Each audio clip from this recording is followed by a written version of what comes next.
Now, the rest of the story.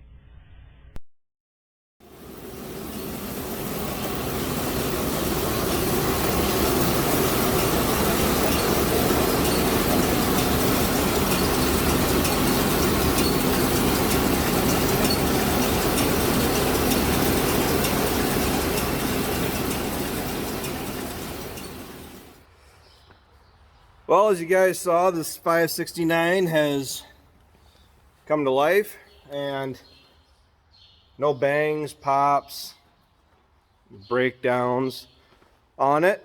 And I'm just looking at it a little bit closer as, well, the longer it sits here, because I do have it out where it's hooked to the 82 and I can actually look it over. Went through and decided to change out all the sprockets. So all the chains, sprockets, everything back there. Up here, the only sprockets that aren't being changed are the idlers here and the one up there. So that sprocket up there is done. This chain right here is also being replaced, which all the roller chains are bein replaced. This guy here, not to sit and say, oh, how much money I spent, but like 400 bucks for this guy. And like I told my brother, because for the most part, Ryan's probably going to be the one that clocks in the most time on this baler, at least initially.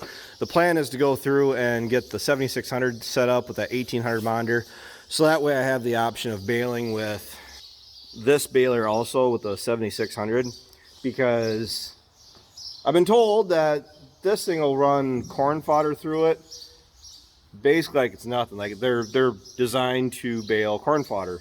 So having the ability, because you don't know what kind of hand you'll be dealt in the fall, where equipment's at and everything. Last year we had 2 balers here, and we ended up roading the 82 back home, I believe the 46 back home, I can't remember for sure, raked with the 46 and baled with the 76 and the 8235R. That's a big reason why I wanted to go with a baler that I can hook on anything. And having a baler with an isobus monitor like this, where I'm using the monitors that are already available in the tractor, it's like the 82 it's plug and play, it's ready to go. That 1800 monitor and the 7600, that is also going to be able to just hook up and go.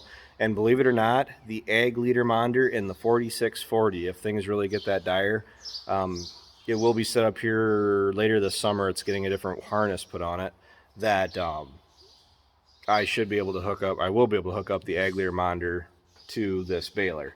So being able to use it between the different tractors is very, very important. As far as I can tell, I haven't found much that's really wrong with it. The belts, I was going to go through and change out all the belts. I'm not saying I won't, because let's face it, eventually I will. But the way how most of these look, I'm feeling pretty confident in at least trying to go through and make first cut. If I can at least get one cutting off of them, I mean, that one's actually kind of rough looking. But if I can get one cutting out of them, I'll be happy. Roller wind guard, don't have that on the 566. You guys can't see much of everything on the inside. Teeth, believe it or not, the majority of them are there. Like practically all of them are there, to the point where I'm really not even worried about the teeth. The Packer teeth, I'm not even sure what the technical term is on those right now. Those are all in fairly good condition. The one thing I'm worried about that is going to have to be addressed is there's actually augers on each end of this pickup, because this is a mega wide pickup, which means that when we're going down and we're baling up those huge windrows down at the valley, this baler, this pickup should be able to do it with ease, as opposed to the 566 where I was leaving those ears on the sides of the windrow, where the tractor, the 7600, was leaving them. We're running them over. This does have all the bells and whistles because it is a premium baler. It's got the 3 sensors on it, which is really no big deal. I see you can. I was going to be looking for that later. I see you can actually turn it down to just 1, 2, or 3 sensors, which I think is kind of neat. It does have the variable core valve on it. I don't have any real need for that. I hear those are actually great for making fodder, but as far as I'm concerned, I'm going to be ramping the pressure up on this so it is on the higher end. So I'm trying to make as dense a bales as I'm able to. Not putting the acid on this baler as of yet. Really going to see how this year plays out. And initially, kind of where my goals are is actually put an acid applicator on both balers. But depending on the egg economy, if I'm not planning on storing my hay for a very long time, like my first cut, as long as things look like they're going to pan out the way I'm looking like they're going to, or expecting them to, which is not exactly nothing's for sure in farming. I'm planning on moving the majority of my first cut after it gets out of its whole sweating phase. So I don't really want to have a bunch of acid on a bunch of hay that the acid is really meant to help me store it long term. Plus it does help with the color, don't get me wrong. I mean, it actually helps keep the bales greener longer. So my plans are really just to store second or third cut depending on what kind of quality I'm looking at there, because I am planning on at least storing all of my shed space full of bales, but I'm not leaving anything set outside to get weathered and let it go down in value. I'd rather just sell it and get what I can for it. Somebody is going to have to explain to me why gull wing doors are so terrible, because like for me, I mean, I can jump and not hit my head. We have the extra space for another roll of net wrap. Really digging that. Had a roll of net wrap, came with it already. This belt is junk. I already have the plastic plugs that go on the end of the rolls. So I can do regular, just regular net wrap bales. If I was going to do cover edge bales, I would take those plugs out, and then the roll of net wrap I would put in there would be the whole length. I have no intention of running cover edge wrap bales. See, I might do it on a whim on some really fine material, like I'm talking like third cut late in the year, but that's only going to be one roll and see if I like it. And chances are I won't, but I want to be able to at least say that yes, I tried it, did or did not like it. Say these teeth, I think Dad's, oh nope, it's lucky I remembered to grab that. I left it on when my uncle showed up here earlier, so the battery is like very low.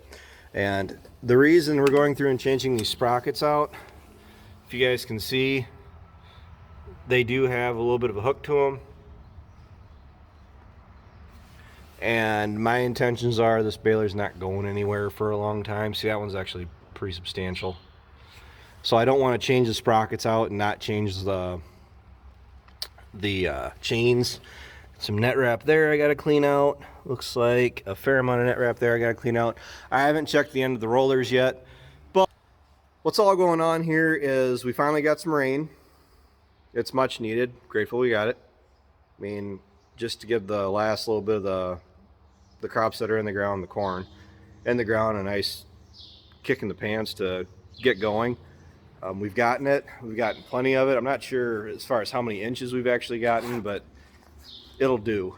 And there's no rain in the forecast after tonight. They're calling for more rain at 9 o'clock tonight, but then after that it's supposed to actually be dry. No rain in the forecast for the next week or so. So my plans are to at least go through, get as much of this haying equipment ready to go as we can. Granted, the 7600 and that Moco, changing the oil out on that. I gotta change the oil in the 7600. I think Dad and Ryan are going to work on this tomorrow. I am going to work on this. I got to change hydraulic filters, engine oil filters.